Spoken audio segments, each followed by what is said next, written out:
ভোজনালয়ে আমার সকল বন্ধুকে স্বাগত জানাই। আজকে আমি উচ্ছে চচ্চড়ি একটু অন্যভাবে করব। প্রথমে কড়াইতে সাদা তেল গরম করব, আর আমি যেভাবে উচ্ছে বেগুন আলু কেটেছি আপনারাও সেইভাবে কেটে নেবেন।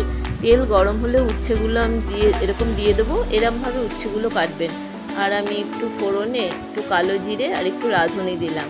তারপর উচ্ছেগুলোর সাথে একসাথে ভালো করে ভেজে নেব। খুব লাল করে ভাজার দরকার নেই, একটু হালকা ভাজা করলেই হবে। এবারে আলুগুলো দিয়ে দেবো। তারপর আলুগুলো দিয়ে আরও একটু ভেজে নেব। আর বেগুনগুলো একটু বড় বড় করে কেটেছি, নাহলে বেগুনগুলো গলে যাবে, সেই জন্য বেগুনগুলো একটু বড় বড় করে টুকরো করে কেটেছি। এবার সব কিছু একসাথে ভালো করে ভেজে একটা কাঁচা লঙ্কা আর একটু পেঁয়াজ দিয়ে দিলাম। দিয়ে আরও একটু সব কিছু একসাথে ভেজে নেব। এটা একটু ভাজা ভাজা মতোই হবে। এরপর আমি একটা টমেটো টুকরো টুকরো করে কেটে এর মধ্যে দিয়ে দেব।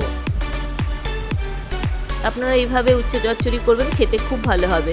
এবার স্বাদ মতো নুন দিলাম, আর অল্প একটু হলুদ গুঁড়ো দেব, আর সামান্য একটু চিনি দিলাম। আপনারা যদি চিনি খেতে পছন্দ না করেন তাহলে দেবেন না।